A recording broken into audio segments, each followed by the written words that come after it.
India is a democratic country. Bharat देश हमारा लोकतांत्रिक देश है, लेकिन हिटलर ने बहुत अच्छी उदाहरण देकर लोकतंत्र की एक परिभाषा दी थी। शायद वो हम पर स्टिक बैठती है। एक बार हिटलर अपनी संसद में एक मुर्गे को लेकर आया और अपने सभी मेंबर्स के सामने मुर्गे के पंखों को उसने नोचना शुरू कर दिया। क्योंकि हिटलर एक बहुत बड़ा तानाशाह था, बड़ा क्रूर व्यक्ति था, उसके सामने बोलने का जिगरा और हिम्मत किसी में नहीं थी, इसीलिए सभी चुपचाप देखते रहे। जैसे जैसे हिटलर मुर्गे के पंखों को नोचता, मुर्गा भी बिलबिलाता, दर्द से तड़पता। जैसे जैसे हिटलर मुर्गे के पंखों को नोचता था, वहाँ पर बैठे लोग भी हिटलर को मूर्ख समझकर, तानाशाह समझकर और कठोर समझकर अंदर मन ही मन निंदा कर रहे थे।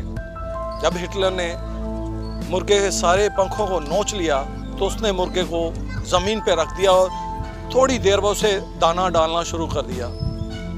अचंभित करने वाला उदाहरण सामने आया।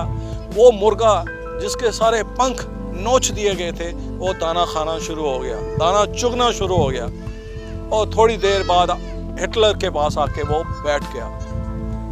लोकतंत्र देशों में ऐसा ही होता है। जब चुनाव आते हैं तब हमें सहलाया जाता है। हमारे साथ तो खैर ऐसा ही होता है। जब चुनाव खत्म हो जाते हैं तो हमें पूछा नहीं जाता, मुर्गे की तरह हमें पंखों को नोचा जाता है। और जब चुनाव पास में आ जाते हैं तो हमें दाना डालना शुरू कर दिया जाता है डेवलपमेंट के नाम पर।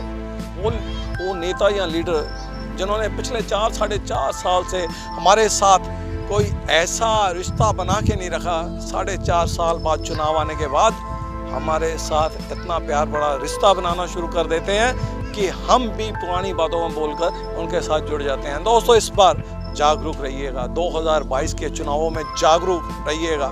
सिर्फ पार्टी देखकर वोट ना करिएगा, पर्सनैलिटी वोट इस बार करिएगा। जो बंदा आपकी आवाज़ उठाकर आपके जो रुके हुए कार्यों को पूरा करवा सके, या जब भी आपको उसकी ज़रूरत हो वो आपका प्रतिनिधित्व कर सके, उसी को वोट डालिएगा।